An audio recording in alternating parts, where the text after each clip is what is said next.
आज का जो हमारा क्लास है बायोकेमिस्ट्री का क्लास है जो कि पोस्ट आरएन फर्स्ट सेमेस्टर और बीएसएन फर्स्ट सेमेस्टर का सब्जेक्ट है। आज के क्लास में हम यूनिट नंबर 4 जो कि हमारे साथ केमिस्ट्री ऑफ प्रोटीन है, ऑलरेडी इसको हम डिस्कस कर रहे थे। इसका पार्ट 1 हमने काफ़ी डिटेल के साथ डिस्कस किया था, जिसमें हमने प्रोटीन्स के हवाले से बात की थी। ठीक है कि प्रोटीन्स हमारे साथ ये ऑर्गेनिक कंपाउंड है, ठीक है, बायोमोलिक्यूल है। जी, जी। तो प्रोटीन जो है ये हमारे साथ क्या है, एक बायोमोलिक्यूल है, मैक्रोमोलिक्यूल है, ठीक है। और इसी तरह से इसकी कंपोजिशन के हवाले से हमने बात की थी। इसकी जो टाइप्स है, ठीक है, जो अमाइनो एसिड है उसको हमने काफ़ी डिटेल के साथ डिस्कस किया था। तो ये सारी चीज़ें जो हैं हमने काफ़ी डिटेल के साथ डिस्कस किए थे। आज की जो हमारे लेक्चर की शुरुआत होगी तो वो किस चीज़ से होगी, अनकॉमन अमाइनो एसिड से होंगी।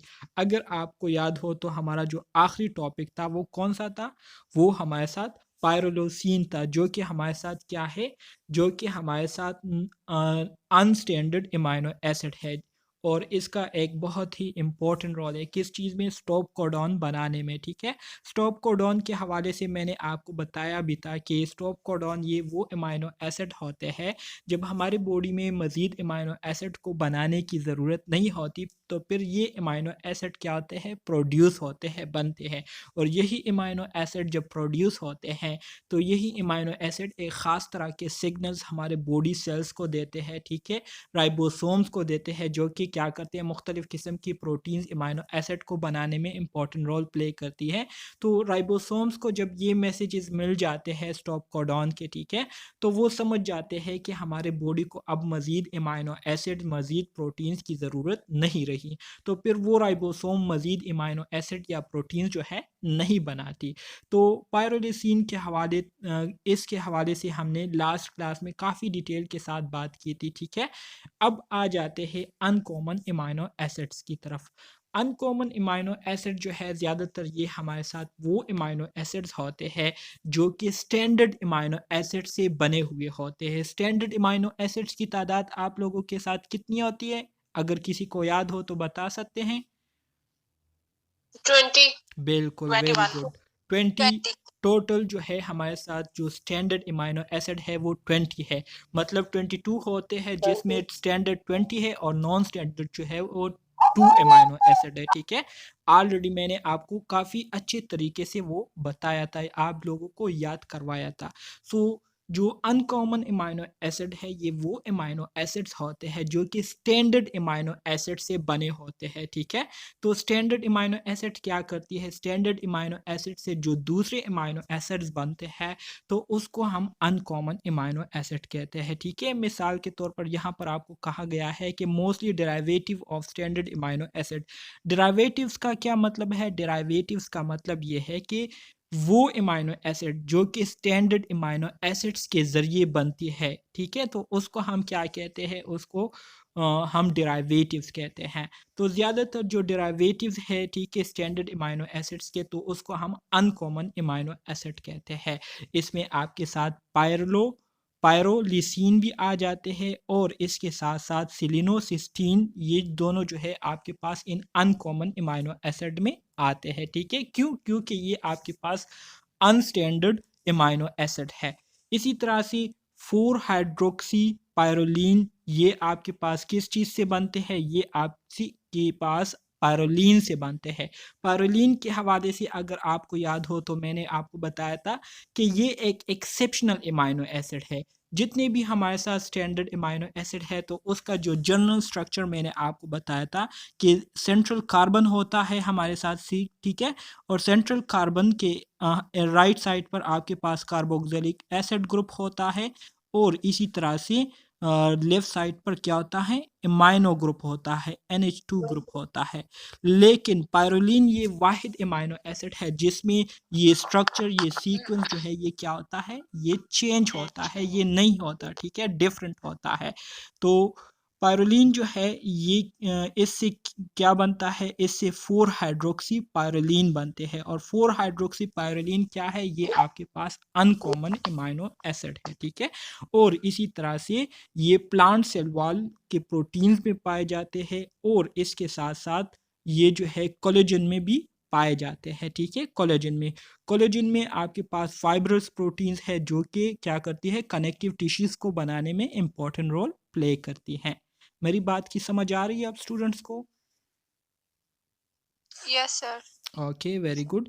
इसी तरह सर से ये जो 4 हाइड्रोक्सी प्रोटीन है ये असल में प्रोलीन से बने होते हैं। सर ये जो प्रोलीन आप क्या है? बता रहे हैं ना जी सर। प्रोलीन ये एमाइनो एसिड है, और जो 4 हाइड्रोक्सी प्रोलीन है ना, 4 हाइड्रोक्सी प्रोलीन, तो ये आपके पास अनकॉमन एमाइनो एसिड है, मतलब डेरिवेटिव है, ठीक है। एमाइनो एसिड का स्टैंडर्ड एमाइनो एसिड के डेरिवेटिव में आता है ये।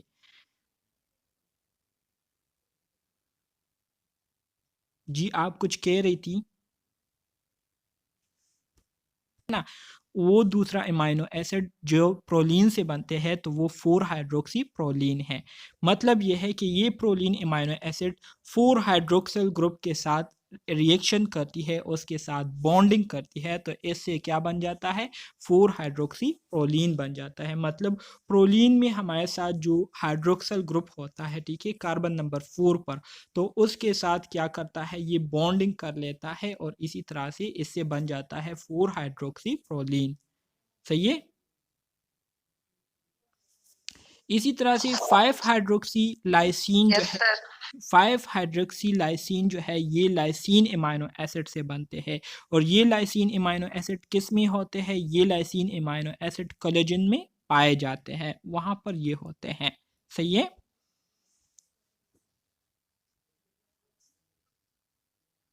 मजीद आगे बढ़ते हैं। इसके बाद आपके पास आता है जो अगले अनकॉमन अमाइनो एसिड है, उसमें आपके पास 6N मिथाइल सेलीन आता है, 6N मिथाइल लाइसिन। ये किस चीज़ से बने होते हैं, ये मायोसिन से बनते हैं। मायोसिन ये हमारे साथ अमाइनो एसिड है, और ये कंट्रेक्टाइल प्रोटीन होते हैं जो कि मसल्स में पाए जाते हैं। मायोसिन और एक्टिन का नाम आप लोगों ने सुना होगा, जो कि मसल में पाए जाते हैं, जो कि कंट्रैक्शन रिलैक्सेशन में एक बहुत ही इंपॉर्टेंट रोल प्ले करता है। सो जो 6N मिथाइल लाइसिन है, तो ये किस चीज़ से बनते हैं, ये मायोसिन अमाइनो एसिड से बनते हैं, जो कि कंट्रेक्टाइल प्रोटीन्स बनाते हैं। और ये कंट्रेक्टाइल प्रोटीन्स कहाँ पर पाए जाते हैं, ये हमारे बॉडी के मसल्स में पाए जाते हैं। इसी तरह से कार्बोक्सी ग्लूटामेट, कार्बोक्सी ग्लूटामेट जो है, ये कैसे बनते हैं, इसकी फॉर्मेशन ऐसी होती है कि जब ये क्या करती हैं, वॉइस कट कट आ रही है आप स्टूडेंट्स को। ओके जी, कार्बोक्सी ग्लूटामीन ये किस तरह से बनते हैं, form by the attachment of carboxyl group to the amino acid glutamate in blood clotting protein like prothrombin, ठीक है। कार्बोक्सी ग्लूटामेट की जो फॉर्मेशन है, इसकी जो बनावट है, ये कैसे बनती है, जब carboxyl group amino acid glutamate glutamate amino acid के साथ क्या करता है, बॉन्डिंग करता है, ठीक है। तो इससे कार्बोक्सी ग्लूटामेट बन जाता है, और ये जो है ब्लड क्लॉटिंग प्रोटीन्स हो, ब्लड क्लॉटिंग प्रोटीन्स में पाए जाते हैं, जैसे कि प्रोथम्बीन। प्रोथम्बीन ये हमारे साथ क्या है, ये एक प्रोटीन है, और इसका काम क्या होता है, इसका काम ब्लड क्लॉटिंग में एक इम्पॉर्टेंट रोल प्ले करता है। मतलब जब हमारी बॉडी पर किसी किस्म का कट लग जाए, ठीक है, हमारे स्किन को, तो ब्लड की जो स्टॉपेज है, उसकी जो फ्लो है, उसको रोकने के लिए ये प्रोटीन क्या करते हैं, क्लोट करते हैं, ब्लड को क्या करते हैं, क्लोट करते हैं, वहाँ पर गाढ़ा बंद बनाकर उस ब्लड को जो है मज़ीद क्या कहते हैं, मज़ीद उसको बहने से क्या कर देता है, रोक लेता है। तो ब्लड क्लोटिंग में ये इंपॉर्टेंट रोल प्ले करते हैं। इसी तरह से मोर कम्प्लेक्स इज डिस्मोसिन।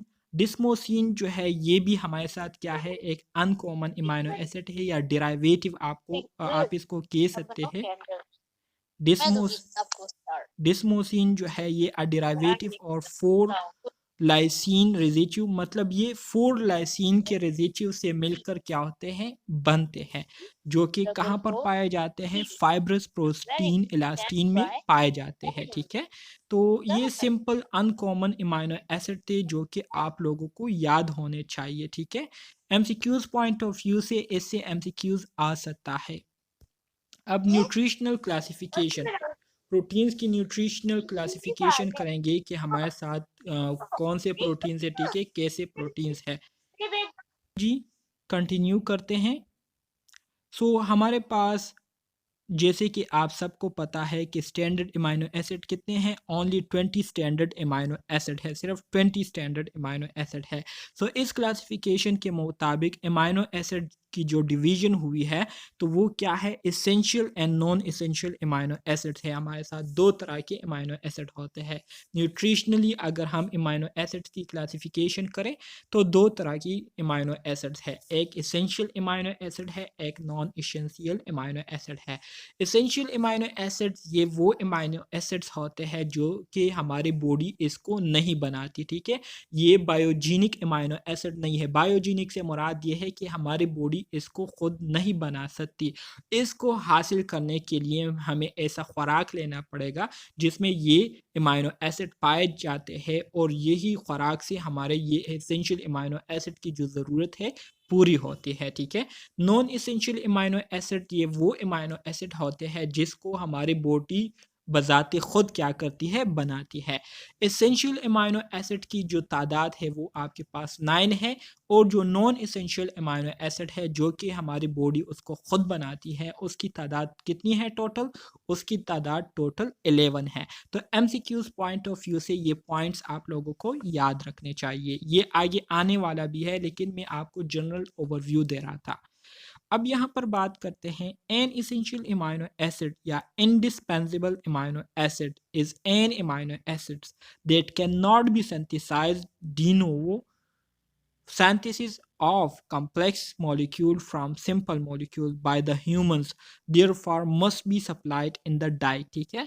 जैसे कि अभी मैंने आपको बताया कि इसेंशियल अमाइनो एसिड या इंडिस्पेंसिबल अमाइनो एसिड ये वो अमाइनो एसिड्स होते हैं जिसको हमारी बॉडी खुद नहीं बना सकती और इसी वजह से इसको हासिल करने के लिए, इसकी ज़रूरत पूरी करने के लिए हमें ऐसी खुराक लेनी पड़ेगी जिसमें ये एसेंशियल अमाइनो एसिड पाए जाते हो। तो हम उस खुराक से क्या करेंगे, इस एसेंशियल अमाइनो एसिड की जो ज़रूरत है वो हम क्या करेंगे, पूरी करेंगे, ठीक है। ये बात आप लोगों को याद रहनी चाहिए। इसी तरह से essential amino acids are essential not because they are more important to life than the others but because the body does not synthesize them. Essential amino acid को इस वजह से एसेंशियल नहीं कहा जाता कि ये हमारे लाइफ के लिए बहुत ज़्यादा ज़रूरी है, बल्कि इसको इसलिए एसेंशियल कहा जाता है क्योंकि इसको हमारी बॉडी नहीं बनाती, ठीक है। हमारी बॉडी इसको खुद नहीं बना सकती, तो इस वजह से इस पर जो नाम रखा गया है एसेंशियल अमाइनो एसिड, ठीक है। समझ आ रही है मेरी बात की? जी सर। जी sir. Okay, very good. Simple चीज़ें हैं, मेरे ख्याल से इसमें आप लोगों को कोई मुश्किल नहीं होनी चाहिए। जी सर। यहाँ पर हम इसको थोड़ा सा जूम करके देखेंगे।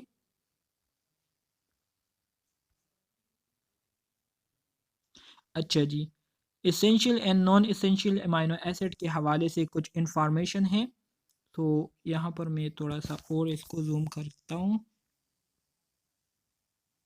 अच्छा जी, तो यहाँ पर देखें characteristics essential non essential amino acid. अगर एसेंशियल अमाइनो एसिड की हम डिफिनीशन देखें तो ऑलरेडी अभी आप लोगों ने पढ़ा कि एसेंशियल अमाइनो एसिड ये वो अमाइनो एसिड होते हैं, these are amino acid which have to be taken in with the diet and can't be made in the body. मतलब ये वो अमाइनो एसिड होते हैं जिसको हम खुराक के ज़रिए ही हासिल कर सकते हैं और हमारी बॉडी इसको नहीं बना सकती।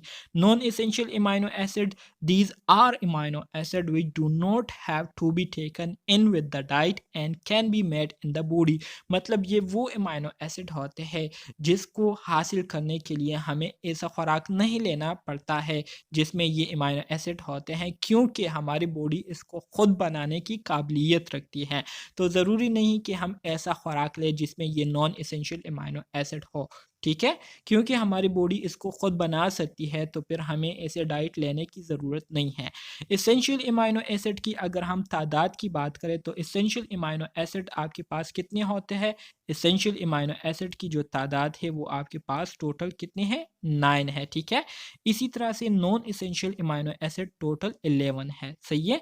Has to be taken in with food animal proteins such as egg, meat, chicken, vegetable proteins like soya and quinoa quinoa हो गया, ठीक है?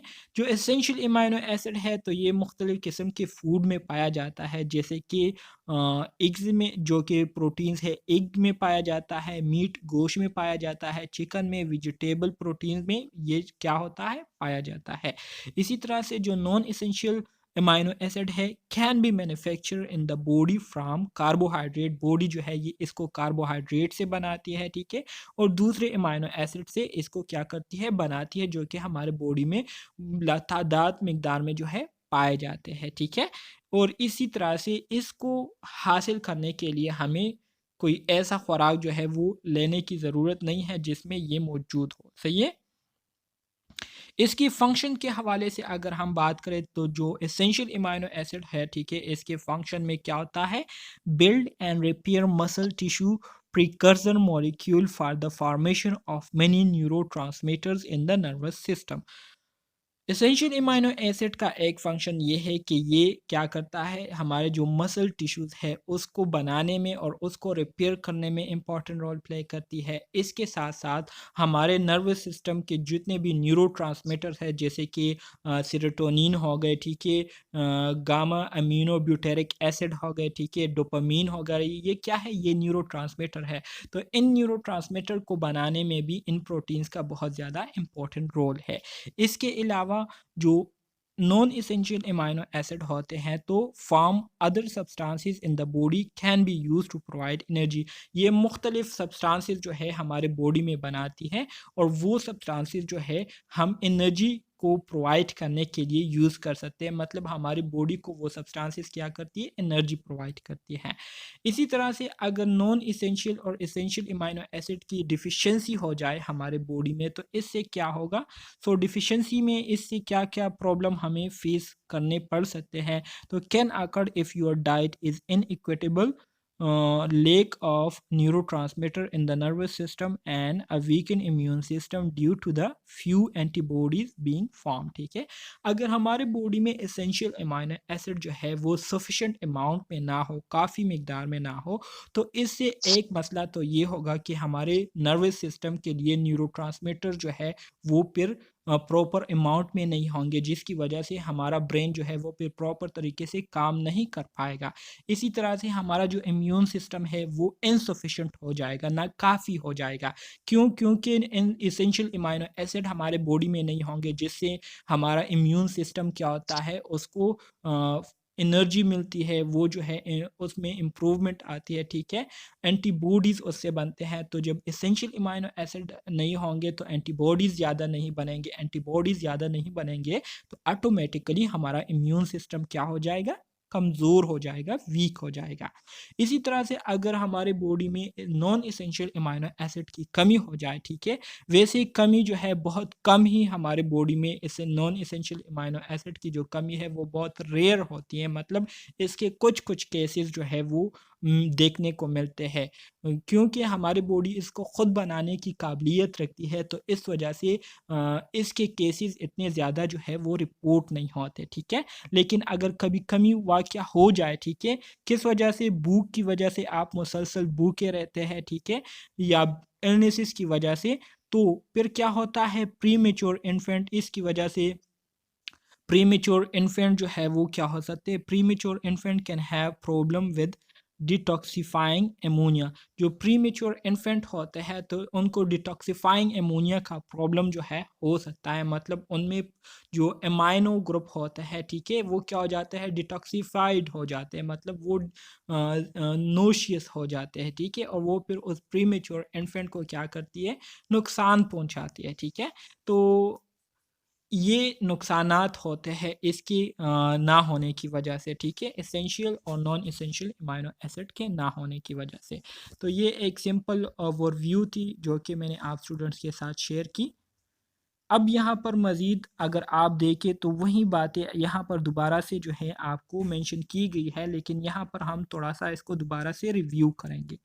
इसको थोड़ा सा जूम करते हैं। अच्छा जी, तो बात हो रही है एसेंशियल नॉन एसेंशियल के हवाले से। सो अगर आप नॉन एसेंशियल अमाइनो एसिड और एसेंशियल अमाइनो एसिड को देखें तो नॉन एसेंशियल अमाइनो एसिड जो है इसमें पहली जो बात बताई गई है, कहते हैं कि essential amino acid can not be synthesized by the human body. Human body इसको खुद नहीं बना सकती, जबकि एसेंशियल अमाइनो एसिड हमारी बॉडी इसको खुद बनाती है। इसी तरह से एसेंशियल अमाइनो एसिड को हासिल करने के लिए हमें ऐसा डाइट लेना होगा जिसमें ये अमाइनो एसिड पाए जाते हो। इसी तरह से नॉन एसेंशियल अमाइनो एसिड के लिए हमें डाइट लेने की ज़रूरत नहीं है, क्योंकि हमारी बॉडी इसको खुद बनाने की काबिलियत रखती है। इसी तरह से नॉन एसेंशियल अमाइनो एसिड को इंडिस्पेंसिबल अमाइनो एसिड भी कह सकते हैं, सॉरी एसेंशियल अमाइनो एसिड को, और जो नॉन एसेंशियल अमाइनो एसिड है इसको आप डिस्पेंसिबल अमाइनो एसिड कह सकते हैं। एडल्ट में नॉन अमाइनो एसिड, अच्छा जी, एडल्ट तो के ये नॉट जरा क्लियर करा दो, क्या डिस्पेंसेबल और ये वाला इनडिस्पेंसेबल और डिस्पेंसेबल। क्या बताऊं इसके बारे में? सर जरा वाजिब करके बताएं कि ये क्या होता है। डिस्पेंसिबल और इनडिस्पेंसिबल। डिस्पेंसिबल से यस आप सर। ये मतलब ले सकते हैं कि ये हमारी बॉडी इसको खुद बनाने की काबिलियत रखती है। इनडिस्पेंसिबल कि हमारी बॉडी इसको खुद बनाने की काबिलियत नहीं रखती, ठीक है, और इसको अच्छा। हमें बाहर से लेना होता है। जबकि डिस्पेंसिबल से मुराद ये है कि इसको हमें बाहर से लेने की ज़रूरत नहीं होती, क्योंकि हमारी बॉडी इसको खुद बनाने की काबिलियत रखती है। सही है? जी सर। इसी तरह से adult can not synthesise 9 amino acid. So जो एसेंशियल अमाइनो एसिड है इसकी टोटल तादाद कितनी है? 9 है, ठीक है, एमसीक्यूज पॉइंट ऑफ व्यू से इम्पोर्टेंट है।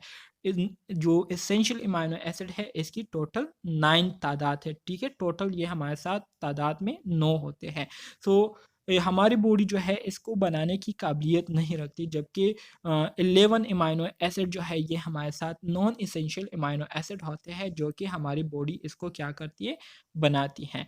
इसी तरह से example of essential amino acid, अगर एसेंशियल अमाइनो एसिड की हम बात करें तो इसमें आपके पास हिस्टिडीन आ जाते हैं, आइसोल्यूसिन आ जाते हैं, leucine, lysine, methionine, phenyl alanine, threonine, इसी तरह से ट्रिप्टोफेन और आखिर में वायलिन। तो ये हमारे साथ वो 9 अमाइनो एसिड है। एमसीक्यूज पॉइंट ऑफ व्यू से इम्पोर्टेंट है, एग्जाम में आपके पास ये इसके हवाले से ऐसा एमसीक्यूज आ सकता है कि which one of the following is non essential या which one of the following is essential amino acid. तो आपको essential non essential amino acid option में दिए गए होंगे और एक जो है वो एसेंशियल अमाइनो एसिड दिया होगा। तो इसके लिए ज़रूरी है कि आपको एसेंशियल और नॉन एसेंशियल दोनों के नेम्स जो है वो याद हो, ठीक है। तो इंशाल्लाह एमसीक्यूज आप आसानी से फिर क्लियर कर सकेंगे।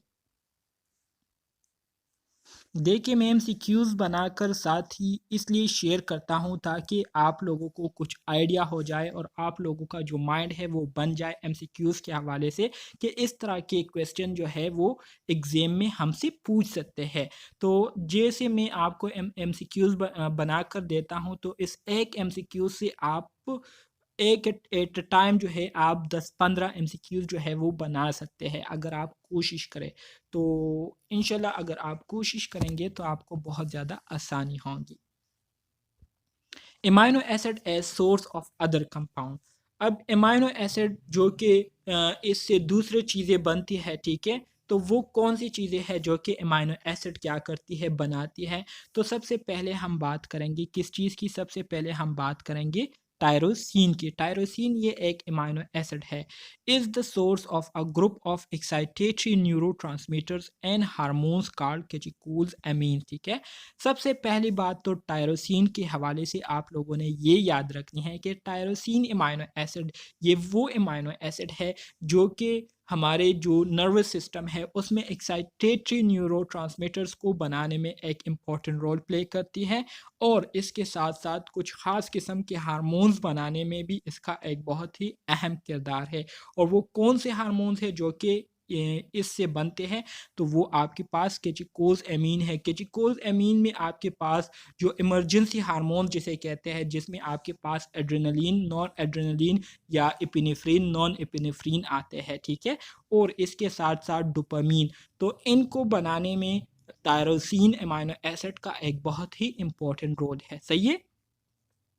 दे are called that because each of them contain a catechol aromatic ring that is part of the tyrosine side chain। इसको कैचिकोल्स एमीन्स इस वजह से कहते हैं क्योंकि इसमें कैचिकोल्स जो है पाए जाते हैं। कैचिकोल्स मतलब एरोमेटिक रिंग जो है इसमें पाया जाता है, और ये एरोमेटिक रिंग जो है ये टायरोसिन का साइड चेन होता है। तो इससे जो है क्या होते हैं, इससे जो है एपिनेफ्रिन, नॉर एपिनेफ्रिन और डोपामीन जो है बनते हैं। तो इस वजह से इसको कैचिकोल्स, इन हार्मोन्स को कैचिकोल्स एमीन्स का नाम भी जो है दिया गया है। सही है। इसके साथ साथ tyrosine amino acid is also a source of pigment melanin and thyroid hormone thyroxine and thyronine, जिसको हम ट्राई आइडोथायरोनिन भी कहते हैं, ठीक है। T4 को हम थायरोक्सिन भी कहते हैं, और T3 को हम ट्राई आइडोथायरोनिन भी कहते हैं, और थायरोनिन भी इसको आप कह सकते हैं। सो थायराइड हार्मोन्स को बनाने में और पिगमेंट मेलानिन को बनाने में भी टायरोसिन अमीनो एसिड का एक इम्पॉर्टेंट रोल है। पिगमेंट मेलानिन क्या है? पिगमेंट मेलानिन हमारे स्किन कलर में एक इम्पॉर्टेंट रोल प्ले करता है। मेलानिन की कंसंट्रेशन के बेस पर हमारे स्किन का कलर जो है वो बनता है। अगर मेलानिन की कंसंट्रेशन हद से ज़्यादा हो तो हमारी स्किन बहुत ज़्यादा डार्क होती है। इसी तरह से जितनी कंसंट्रेशन इसकी कम होगी उतनी ही हमारी स्किन की जो कलर है वो क्या होती जाएगी? लाइट होती जाएगी। अक्सर आपने पेशेंट देखे होंगे जो कि बिल्कुल सफ़ेद होते हैं, हेयर सब कुछ उनका सफ़ेद होता है, तो असल में उनमें मेलानिन जो पिगमेंट, जी जी, तो अच्छा जी, मज़ीद आगे बढ़ते हैं।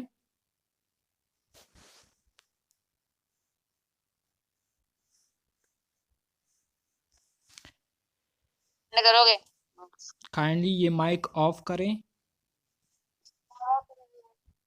मज़ीद आगे बढ़ते हैं। ट्रिप्टोफेन, ट्रिप्टोफेन ये हमारे साथ दूसरा अमीनो एसिड है, इज़ द सोर्स ऑफ एंडोलमीन। एंडोलमीन मतलब ट्रिप्टोमीन का क्या है? एक सोर्स है। मतलब एंडोलमीन को बनाने में ट्रिप्टोफेन का क्या है? एक इम्पॉर्टेंट रोल है।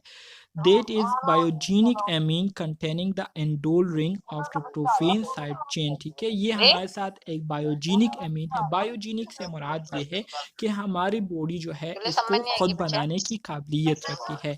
इसमें क्या होता है? इसमें एक ट्रिप्टोफेन का क्या होता है? इंडोल रिंग जो है। अच्छा जी, मज़ीद आगे बढ़ते हैं।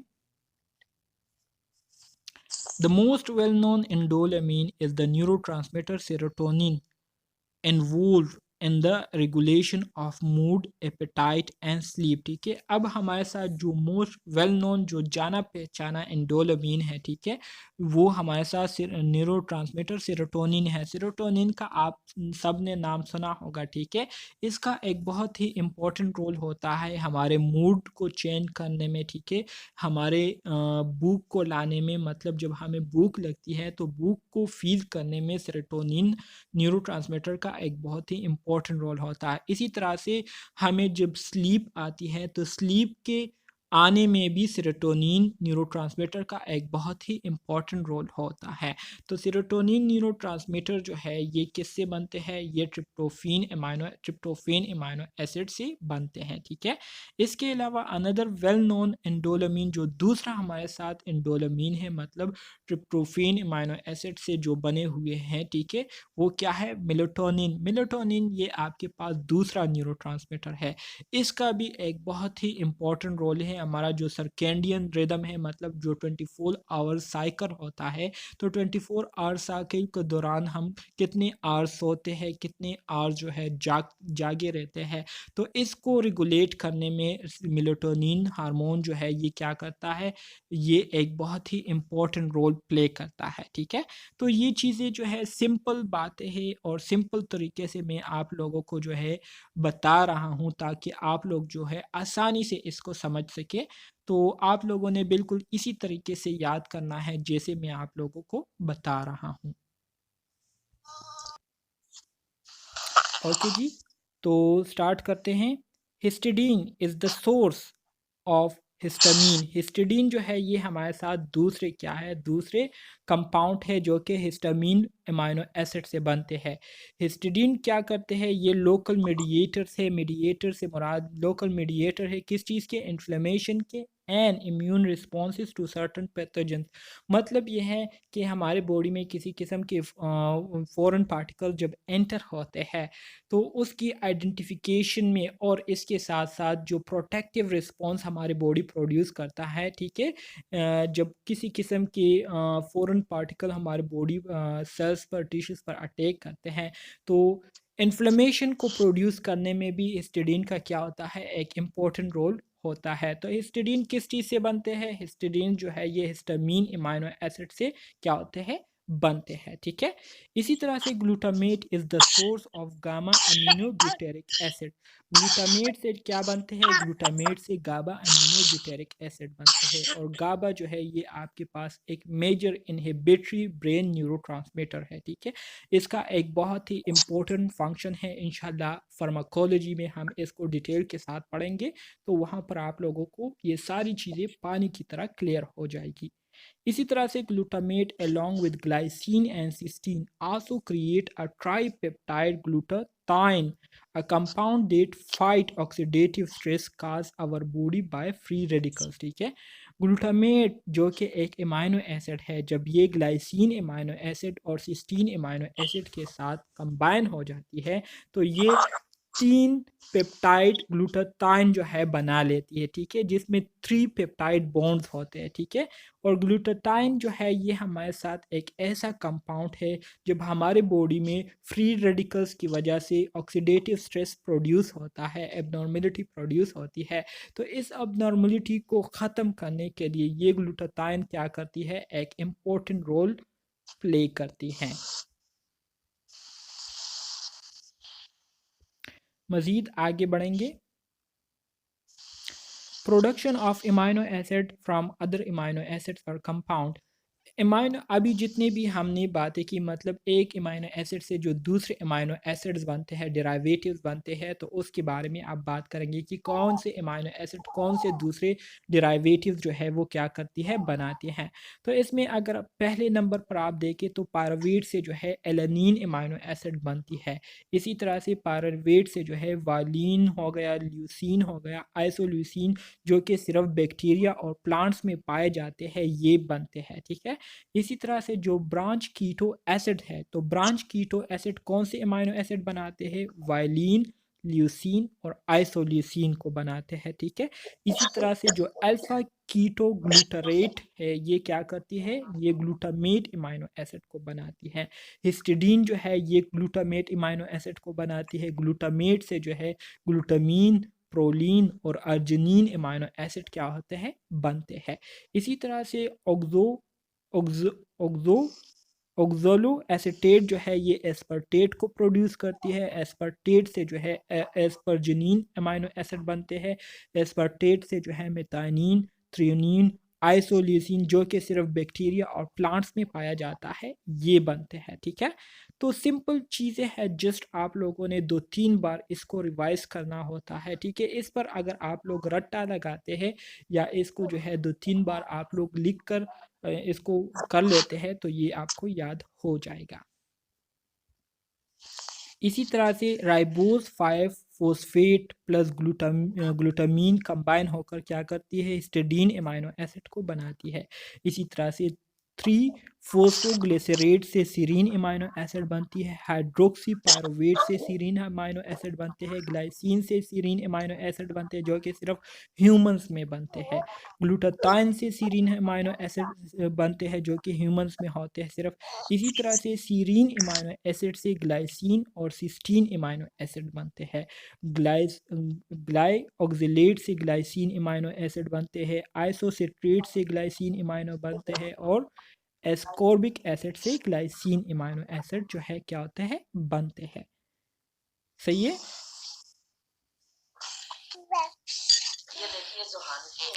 मजीद आगे बढ़ते सर हैं। ये जिनसे ये बन रहे हैं, सर जिनसे ये बन रहे हैं वो भी अमाइनो एसिड है, मतलब अमाइनो एसिड से ही अमाइनो एसिड बन रहे हैं। जी जी बिल्कुल, अभी हमने स्टार्ट में भी पढ़ा था कि 20 स्टैंडर्ड अमाइनो एसिड जो है ये हमारे बॉडी में मज़ीद और अमाइनो एसिड बनाती है और मज़ीद जो है ये क्या करती है, प्रोटीन्स को बनाती है। ठीक है, तो ये वही अमाइनो एसिड होते हैं जो कि मज़ीद दूसरे अमाइनो एसिड्स को बनाते हैं हमारे बॉडी में। सही है। अब आ जाते हैं फिनाइल कीटोनूरिया की तरफ। फिनाइल कीटोनूरिया जो है ये हमारे साथ एक डिसऑर्डर है। ठीक है, सो फिनाइल कीटोनूरिया के हवाले से अब बात करेंगे। फिनाइल कीटोनूरिया जो है ये एक autosomal recessive metabolic genetic disorder होता है। मतलब ये है कि हमारे जो जेनेटिक सिस्टम है, मतलब जो हेरिडिटरी सिस्टम है, और उसमें जब क्या होती है ड्यूरिंग क्या कहते हैं एम्ब्रियोनिक स्टेज के दौरान हमारे जीन्स की जो सीक्वेंस है उसमें किसी किस्म की ख़राबी आ जाती है। ठीक है, उसमें चेंजेस आ जाती है और उस चेंजेस की वजह से ये डिसऑर्डर काज होता है और इस डिसऑर्डर को हम क्या कहते हैं, फिनाइल कीटोनूरिया कहते हैं। ठीक है, तो is characterize by a mutation in the gene for the hepatic enzyme phenylalanine hydroxylase rendering it non functional. ठीक है, ये हमारे साथ एक ऐसा डिसऑर्डर होता है जब हमारे जीन्स में म्यूटेशन आ जाती है। म्यूटेशन से मुराद उसमें एबनॉर्मली चेंजेस आ जाती है। तो इस चेंजेस की वजह से जो हेपेटिक एंजाइम होता है जिसे हम क्या कहते हैं, फिनाइल एलानिन हाइड्रोक्सिलेज कहते हैं, जो कि हमारे लिवर में पाया जाता है। तो ये एंजाइम क्या हो जाता है, ये एंजाइम नॉन फंक्शनल हो जाता है, ये अपने फंक्शन को करना छोड़ देता है।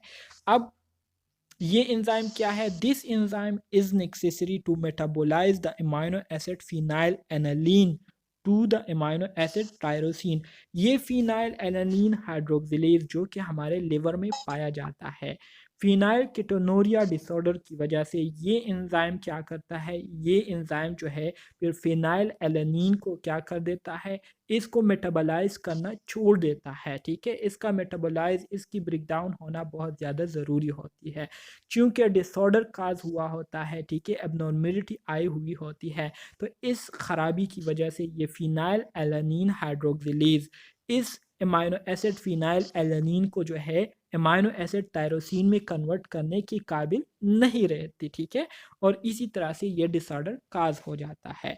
जब phenyl aniline hydroxylase activity reduce हो जाती है, कम हो जाती है, डिस्टर्ब हो जाती है, तो फिनाइल एनालीन जो कि हमारे साथ क्या है, ये हमारे साथ एक अमाइनो एसिड है, ये क्या हो जाता है, ये हमारे लिवर में जमा होना शुरू हो जाता है और इसी तरह से जमा होते होते ये फिनाइल पायरोवेट में कन्वर्ट हो जाता है जिसको हम फिनाइल कीटोन भी कहते हैं। ठीक है, और इसी तरह से इसकी डिटेक्शन फिर हम यूरिन के ज़रिए करते हैं। यूरिन में जो है इसकी क्या होती है,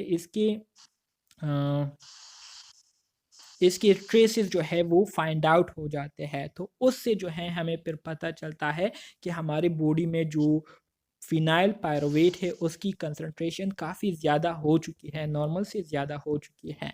अब इससे क्या होता है, अगर हम इस डिजीज़ को अनट्रीटेड रखें, untreated phenylketonuria can lead to mental retardation. इसकी वजह से मेंटल रिटार्डेशन, आपकी जो मेंटलिटी है वो रिटार्डेड हो सकती है, वो मुकम्मल तौर पर ख़राब हो सकती है। इसकी वजह से सीजर जो है काज हो सकती है और दूसरे मेडिकल प्रॉब्लम जो है ये इसकी वजह से क्या होती है, काज हो सकती है। सो the mainstream treatment for classic phenylketonuria patient is strict phenylketonuria, phenyl uh, alanine hydrogenase restricted diet supplement by a medical formula containing amino acid and other nutrients। तो ऐसे सिचुएशन के जो पेशेंट होते हैं जिनको फिनाइल कीटोनूरिया डिसऑर्डर हुआ होता है, तो ऐसे पेशेंट को हम फिर ऐसी खुराक देंगे जिसमें ये फिनाइल एलानिन अमाइनो एसिड जो है ये ना हो, ठीक है। क्योंकि हमारे लिवर में जो है फिनाइल एलानिन हाइड्रोक्सिलेज एंजाइम नहीं होता, तो इस वजह से हमने पेशेंट को ऐसे खुराक से दूर रखना है जिसमें ये अमाइनो एसिड फिनाइल एलानिन पाया जाता हो। क्योंकि अगर हम ऐसे फूड हम उनको देंगे तो इससे मज़ीद हमारे बॉडी में क्या होंगी, ये अमाइनो एसिड की कंसनट्रेशन ज़्यादा होगी और इसकी वजह से फिनाइल पायरोवेट बनेंगे और ये फिनाइल पायरोवेट हमारी जो मेंटल स्टेबिलिटी है उसको ख़राब कर सकती है, आपको सिजर जो है आपको काज कर सकती है और दूसरे सेहत के हवाले से प्रॉब्लम आप में काज कर सकती है।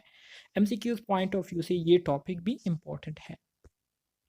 Amino acid as acid and base, MCQs हवाले से ये भी इम्पोर्टेंट है, गौर से सुने इसको, ठीक है। When an amino acid is dissolved in water, it exists in solution as the dipolar ion or zwitter ion। जब हम एक अमाइनो एसिड को पानी में डाल देते हैं, ठीक है, तो पानी में डालने के बाद ये क्या हो जाती है, सोल्यूशन में कन्वर्ट हो जाती है और ये डाइपोलर आयन में कन्वर्ट या ज्विटर आयन में कन्वर्ट हो जाती है। मतलब ये है कि इसके एक कोने पर पॉजिटिव चार्ज और दूसरे कोने पर नेगेटिव चार्ज जो है ये आ जाता है। क्योंकि वहाँ पर इसकी सोल्यूशन हो जाती है, वहाँ पर ये डिज़ोल्व हो जाते हैं, तो मतलब कुछ हाइड्रोजन या कुछ प्रोटॉन ये क्या कर लेते हैं, डोनेट कर लेते हैं, ठीक है, और कुछ प्रोटॉन्स या पॉजिटिव आयन जो है ये एक्सेप्ट कर लेते हैं, रिसीव कर लेते हैं, तो इसकी वजह से इस पर चार्जेस आ जाते हैं, ठीक है। अब यहाँ पर एक टर्म यूज हुआ है ज्विटर आयन। ज्विटर आयन किसे कहते हैं, एमसीक्यूज में ये ऑलरेडी आया हुआ है आपके एग्जाम में, ठीक है, अभी से मैं आपको कह रहा हूँ ये आपके एग्जाम में आया हुआ है। ज्विटर आयन क्या है, zwitterions can act as either an acid मतलब प्रोटॉन डोनर और a base proton acceptor. MCQs में आपसे एग्जाम में इस तरह का एमसीक्यूज आपसे पूछ सकते हैं, कहते हैं कि द आयन या amino acid that act either an acid or a base is called what। तो उसको हम क्या कहेंगे, उस अमाइनो एसिड को हम ज्वेटर आयंस कहेंगे या एन आयंस दैट एक्ट इधर एज अ एसिड और अ बेस, मतलब वो आयंस जो कि एट अ टाइम एसिड के तौर पर भी काम कर सकती हो और एज अ बेस के तौर पर भी काम कर सकती हो, मतलब प्रोटॉन को डोनेट करने की काबिलियत भी रखती हो और प्रोटॉन को एक्सेप्ट करने की काबिलियत भी रखती हो, तो इसको हम क्या कहेंगे, इसको हम ज्वेटर आयन कहेंगे, ठीक है। इसी तरह से substances having this dual nature, वो सब्सटेंसेस वो अमाइनो एसिड जिसमें ये खसूसियत पाई जाती है, तो उन सब्सटेंसेस को हम क्या कहते हैं, उन सब्सटेंसेस को हम एम्फोटेरिक सब्सटेंसेस कहते हैं, ठीक है, और इसको जो है आप एम्फोलाइट्स भी कह सकते हैं, ठीक है। सिंपल है क्या नहीं? जी सर, एक ही सिंपल आया है बस।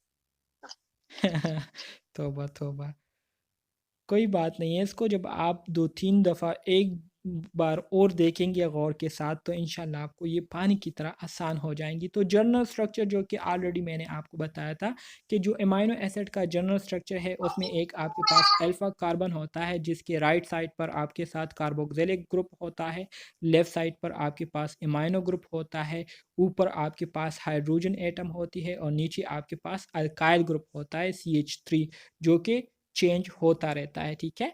इसको हम क्या कहते हैं, ये जनरल अमाइनो एसिड है। इसी तरह से जब इसको हम पानी में डालते हैं, H2O में डालते हैं, ठीक है, तो ये कन्वर्ट हो जाता है ज्वेटर आयन में। आप देख सकते हैं यहाँ पर अमाइनो एसिड में सॉरी अमाइन ग्रुप में जो है क्या आया है, पॉजिटिव चार्ज आया है, कार्बोक्सिल में नेगेटिव चार्ज आया है, ठीक है। तो इससे क्या हो गया, इससे आप देख सकते हैं कि यहाँ पर ये एज अ एसिड और बेस दोनों काम कर रहा है, तो इस वजह से इसको हम ज्विट्रियन कहेंगे, ठीक है, ज्विटर आयन या ज्विट्रियन आप इसको कह सकते हैं। सिंपल डिफिनीशन ज्विट्रियन की ये है कि ये हमारे साथ वो आयंस होते हैं जो कि एट अ टाइम एक एसिड के तौर पर भी काम करती हो और बेस के तौर पर भी काम करती हो, तो इसको हम क्या कहेंगे, ज्विट्रियंस कहेंगे। अब आ जाते हैं आइसो इलेक्ट्रिक पॉइंट की तरफ। ये भी आपके एग्जाम में इस बार आएगा, ठीक है, इसको भी आप लोग अपने साथ नोट कर लीजिए। आइसो किसे कहते हैं? Iso mean same. इलेक्ट्रिक किसे कहते हैं? इलेक्ट्रिक से मुराद पॉइंट्स या चार्ज को कहते हैं, और पॉइंट से मुराद एक लेवल, ठीक है। सो आइसो इलेक्ट्रिक पॉइंट इस टर्म से आप लोग मतलब इसका ले सकते हैं कि ये हमारे साथ वो पॉइंट होता है, ठीक है, जिसमें क्या होता है, जिसमें एक मॉलिक्यूल पर किसी किस्म की चार्ज जो है वो नहीं होती, या उस पर जो चार्जेस होते हैं पॉजिटिव नेगेटिव, उनकी तादाद क्या हो जाती है, इक्वल हो जाती है, सेम हो जाती है, ठीक है। तो इस वजह से एज अ होल वो मॉलिक्यूल क्या रहता है, न्यूट्रल रहता है। तो इस तरह की जो वैल्यू होती है, इस तरह की जो पॉइंट होती है जिस पर molecule as a whole neutral हो जाता है, या उसमें नेगेटिव पॉजिटिव चार्जेस की जो तादाद है या पीएच वैल्यू है वो क्या हो जाती है, वो बिल्कुल क्या हो जाती है, नॉर्मल हो जाती है, न्यूट्रल हो जाती है। तो ऐसे पॉइंट को हम क्या कहते हैं, आइसो इलेक्ट्रिक पॉइंट कहते हैं। डिफिनीशन ऑलरेडी आपको दी गई है, कहते हैं कि the iso electric point is the pH value eight which molecule carries no electrical charge or the negative or positive charges are equal, ठीक है। मतलब आइसो इलेक्ट्रिक पॉइंट ये हमारे साथ वो पीएच वैल्यू होती है जिस पर मॉलिक्यूल पर किसी किस्म की इलेक्ट्रिकल चार्ज नहीं होती, या पॉजिटिव और नेगेटिव चार्जेस की जो तादाद है वो इक्वल हो जाती है, जिसकी वजह से वो चार्जेस एक दूसरे को कैंसिल कर देती है और इसी तरह से नो इलेक्ट्रिकल चार्ज आ जाता है। तो इस वैल्यू को, इस पॉइंट को हम क्या कहते हैं, आइसो इलेक्ट्रिक पॉइंट कहते हैं। So the pH at which amino acids are present in Zwitterian ion Zwitterian form is called isoelectric point। ये डिफिनीशन भी है कि वो pH जिस पर अमाइनो एसिड जो है वो Zwitterian फॉर्म में मौजूद हो, मतलब उस पर पॉजिटिव नेगेटिव चार्ज हो, तो इसको भी हम आइसो इलेक्ट्रिक पॉइंट कह सकते हैं, ठीक है। सर पॉजिटिव चार्ज उस पे आएगा जो इलेक्ट्रॉन देता है। जो इलेक्ट्रॉन डोनर होते हैं, सॉरी, जो प्रोटॉन डोनर होते हैं, ठीक है, जो प्रोटॉन देंगे उस पर क्या चार्ज आएगा, उस पर पॉजिटिव चार्ज आएगा, ठीक है, और जो रिसीव करता है उस पर नेगेटिव चार्ज आएगा, सही है। रिसीव करने सर वाला फिर उसमें नेगेटिव, अमाइन ग्रुप में तो सर फिर उसमें NH2 बताया था आपने। इसको, इस अमाइनो एसिड को आपने सोल्यूशन में डाल दिया, तो ये उस सोल्यूशन में क्या करेगा, रिएक्शन करेगा। तो रिएक्शन से क्या होगा, रिएक्शन से जो कार्बोक्सिलिक एसिड है ये अपने एक हाइड्रोजन को क्या कर देगा, एक हाइड्रोजन को ये डोनेट कर देगा, ठीक है, डोनेट कर देगा। और जो यहाँ पर आपके पास इमाइनो ग्रुप है, ठीक है, यहाँ पर इसके साथ लोन पेयर है, ठीक है, इसके साथ लोन पेयर्स मौजूद है। तो ये लोन पेयर्स क्या करेगा, इस लोन पेयर्स को पूरा करने के लिए, इस वैकेंसी को पूरा करने के लिए ये कार्बोक्सिलिक एसिड क्या करता है, इसको हाइड्रोजन दे देता है, ठीक है। तो यहाँ पर आपके पास इसने क्या किया, प्रोटॉन को एक्सेप्ट किया। तो प्रोटॉन को एक्सेप्ट किया, इस वजह से इस पर पॉजिटिव चार्ज आया, और इसने क्या किया, प्रोटॉन को डोनेट किया था, तो इस वजह से इस पर नेगेटिव चार्ज आया। तो आपकी बात ठीक है, मतलब जो प्रोटॉन डोनेटर होता है, डोनर होता है, उस पर नेगेटिव चार्ज आएगा, और जो प्रोटॉन एक्सेप्टर है उस पर क्या आएगा, पॉजिटिव चार्ज आएगा। लेकिन यहाँ पर फिर आपके पास मज़ीद जो है केमिस्ट्री आ जाती है। मिसाल के तौर पर ये आपके पास एक अल्काइल ग्रुप है, सही है। अल्काइल ग्रुप में आपके पास अगर हम क्या करें, इलेक्ट्रोनेगेटिविटी की बात करें, ठीक है, या क्या कहते हैं, दूसरी कौन सी बात है, अच्छा जी, इलेक्ट्रोनेगेटिविटी को अगर हम देख लें तो हाइड्रोजन की इलेक्ट्रोनेगेटिविटी ये इतनी नहीं होती बनिस्बत कार्बन की। तो यहाँ पर क्या करता है, कार्बन इससे अपना बॉन्ड ले लेता है, यहाँ पर पॉजिटिव चार्ज आता है, यहाँ पर नेगेटिव चार्ज आता है, और इसी तरह से ये रिलीज़ हो जाता है, ये आपके पास आ जाता है कौन सा, ये आपके पास बन जाता है अल्काइल ग्रुप। मतलब ये सेचुरेटेड से अनसेचुरेटेड बन जाता है।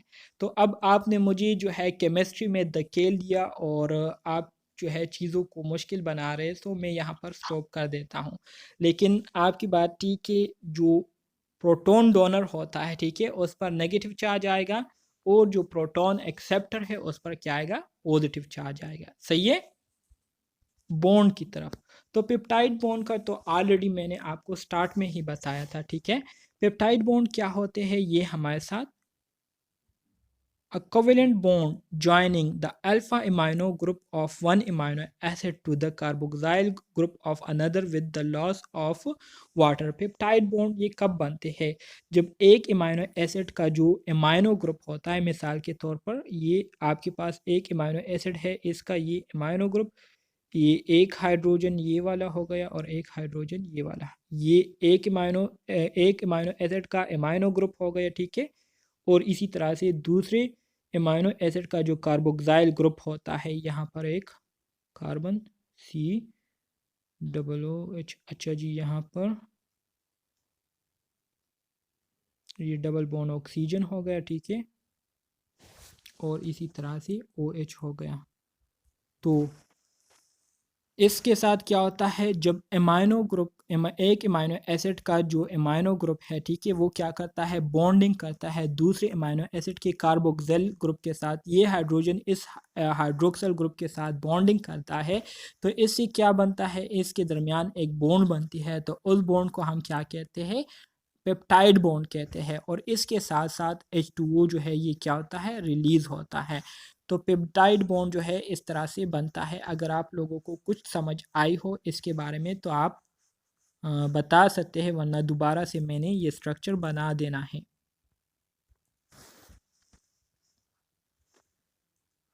इसकी समझ आ गई आपको? पेप्टाइड बॉन्ड क्या है? पेप्टाइड बॉन्ड असल में हमारे साथ ये एक कोवेलेंट बॉन्ड होता है। ये कब बनता है? जब एक अमाइनो एसिड का जो अमाइनो ग्रुप होता है, ठीक है, वो अमाइनो ग्रुप जो है वो जब दूसरे अमाइनो एसिड के कार्बोक्साइल ग्रुप के साथ क्या करता है, बॉन्डिंग करता है विद द रिलीज या लॉस ऑफ वाटर। तो इससे हमारे साथ जो बॉन्ड बनती है, जो कोवेलेंट बॉन्ड बनती है, उस बॉन्ड को हम क्या कहते हैं, पेप्टाइड बॉन्ड कहते हैं। समझ आ गई आप? जी sir. Peptides are short chain of amino acid link by peptide bond. Peptide जो है ये असल में हमारे साथ शॉर्ट चेन अमाइनो एसिड्स होते हैं जो कि पेप्टाइड बॉन्ड के ज़रिए एक दूसरे के साथ ज्वाइन होकर क्या करती है, लॉन्ग चेन बनाती है। लॉन्ग चेन अमाइनो एसिड्स को हम क्या कहते हैं, प्रोटीन्स कहते हैं। प्रोटीन्स किससे बनते हैं? जब बहुत सारे अमाइनो एसिड एक दूसरे के साथ बॉन्डिंग करके एक दूसरे के साथ बॉन्डिंग बनाते हैं, तो इससे हमारे साथ जो कम्प्लेक्स मॉलिक्यूल बनता है उसको हम क्या कहते हैं, protein. Chain of fewer than 20 amino acids are called oligopeptide. ठीक है, जिस तरह से हम कार्बोहाइड्रेट्स के बारे में बात कर रहे थे ना, ओलिगोसेक्राइड्स के बारे में, तो ओलिगोसेक्राइड्स के हवाले से हमने ये कहा था कि ये वो कार्बोहाइड्रेट्स होते हैं जो कि 3 या 2 से लेकर 10 मोनोसेक्राइड से मिलकर बनते हैं। इसी तरह से जो ओलिगोपेप्टाइड होते हैं तो ये 2 से लेकर 10 पेप्टाइड बॉन्ड पर मुश्तमिल अमाइनो एसिड्स से मिलकर क्या होते हैं, बनते हैं। तो इस वजह से इसको क्या कहते हैं, ओलिगोपेप्टाइड्स कहते हैं। इसमें आपके साथ डाइपेप्टाइड भी आते हैं जिसमें 2 पेप्टाइड बॉन्ड बनते हैं, ट्राइपेप्टाइड जिसमें 3 पेप्टाइड बॉन्ड बनते हैं, और टेट्रापेप्टाइड जिसमें 4 पेप्टाइड बॉन्ड्स क्या होते हैं, बनते हैं। सही है, एमसीक्यूज पॉइंट ऑफ व्यू से आप लोगों ने ये याद रखना है। सर यहाँ पे तो fewer than 20 लिखा हुआ है, आपने 10 कहा है। फीवर देन 20, तो फीवर देन 20 से मुराद ये है कि 20 से कम होता है। फीवर देन 20 मतलब 20 से कम होता है, 20 से ज़्यादा नहीं होता। ठीक है, तो 20 से कम होने का मीन्स कि क्या अगर मतलब है? 19 होंगे तो वो भी वही होंगे। नहीं जी, यहाँ पर देखिए, यहाँ पर मैंने मेंशन किया हुआ है ना, देखें, a polypeptide is a longer continuous unbranched peptide chain. ये एक बात हो गई आपके पास। ठीक है, पॉलीपेप्टाइड से मुराद ये है जिसमें लगातार पेप्टाइड बॉन्ड या पेप्टाइड बॉन्डिंग हुई होती है, लातादाद अमाइनो एसिड ने पेप्टाइडिक बॉन्ड जो है वो बनाए हुए होते हैं और एक लॉन्ग एक कम्प्लेक्स प्रोटीन को बनाया होता है। डाईपेप्टाइड से मुराद ये है कि इसमें 2 अमाइनो एसिड यूनिट जो है वो कंबाइन हुए होते हैं, ठीक है, और पेप्टाइड बॉन्ड बनाए होते हैं। ट्राईपेप्टाइड से मुराद ये है कि 3 अमाइनो एसिड ने इसमें क्या की होती है, बॉन्डिंग की होती है, तो 3 इसमें पेप्टाइड बॉन्ड भी बने होते हैं। पेप्टाइड से मुराद ये है कि इसमें 4 पेप्टाइड बॉन्ड होते हैं और 4 अमाइनो एसिड ने मिलकर क्या की होती है, चेन बनाई होती है। ओलिगोपेप्टाइड से मुराद ये है कि contain not more than 20 amino acid unit, कि इसमें 10 amino acid, not more than 10, मतलब 10 से ज़्यादा अमाइनो एसिड्स इसमें नहीं होते, बल्कि 10 अमाइनो एसिड एक दूसरे के साथ बॉन्डिंग करके 10 पेप्टाइड बॉन्ड को बनाए। तो इस तरह की जो बॉन्डिंग होती है इसको फिर हम ओलिगोपेप्टाइड्स कहेंगे। अब समझ आ गई?